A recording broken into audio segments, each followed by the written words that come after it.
కాంగ్రెస్ పార్టీలో సీనియర్లకి కొదవలేదు. దశాబ్దాల నుంచి పార్టీ కోసం పనిచేసిన వారు చాలా మంది ఉన్నారు. వీళ్ళంతా కూడా ఒకప్పుడు రేవంత్ రెడ్డిని ఎంత డిగ్రేడ్ చేయాలని చూశారో లెక్కేలేదు. రేవంత్ ను కారణంగా చూపించి ఎంతమంది లీడర్లు వెళ్లిపోయారు. వారిలో కోమారెడ్డి, రాజగోపాల్ రెడ్డి ఒకరు. ఎవరు వెళ్లిపోయినా వెనకడుగు వేయకుండా పార్టీకి ఊపు తీసుకువచ్చి విజయ తీరాలకు చేర్చిన నేత రేవంత్ రెడ్డి. మళ్లీ కాంగ్రెస్ గెలుస్తుందని తెలిసిన తర్వాతనే బెల్లం చుట్టూ ఈగలు మోగినట్లుగా ఇతర నేతలు వచ్చి చేరారు. అలాంటి వారిలోనూ కోమటిరెడ్డి, రాజగోపాల్ రెడ్డి పేరు వినిపిస్తుంది.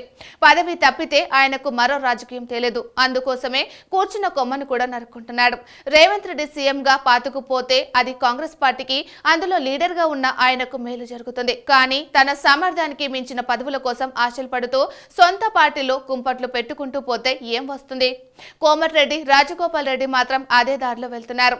ఆయనకు మంత్రి పదవి కావాలంటే ఆయన సోదరుడి పదవిని తీసేయాలి. పోనీ ఇద్దరికి ఇవ్వాలంటే పార్టీకి ఆయన ఏమైనా విధేయుడా అంటే కొన ఊపిరితో ఉన్న పార్టీ పీక నొక్కడానికి బీజేపీతో కలిసి మునుగోడు ఉప ఎన్నిక తెచ్చిన గనుడు రేవంత్ రెడ్డి ముఖ్యమంత్రిగా తనదైన ముద్ర వేస్తున్నారు. పథకాల అమలుతో పాటు హైడ్రా వంటి నిర్ణయాలతో ఆయన ప్రజల్లో ప్రత్యేకమైన ఇమేజ్ తెచ్చుకుంటున్నారు.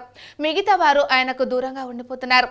రేవంత్ కాకపోతే ఇంకెవరు అన్న ప్రశ్న వస్తే, రేవంత్ లేకపోతే ఇంకెవరు ఉండరన్న సమాధానం వస్తుంది. అంతే తప్ప ఆ స్థాయిలో ఒకరు కూడా లీడర్లు లేరు. అందుకే లాబయింగ్లకు అలవాటు పడిన లీడర్లు కొత్తగా పుకార్లు లేపుకుంటున్నారు. ఉక్కపోతకు ఈ పుకార్ల ద్వారా సాంత్వన పొందుతున్నారు. కానీ ఈ రాజకీయం తమ రాజకీయ జీవితానికి దెబ్బ వేస్తుందని అంచనా వేయలేకపోతున్నారు. ఈ విషయాన్ని రాజగోపాల్ రెడ్డి ముందైనా తెలుసుకుంటాడేమో చూడాలి.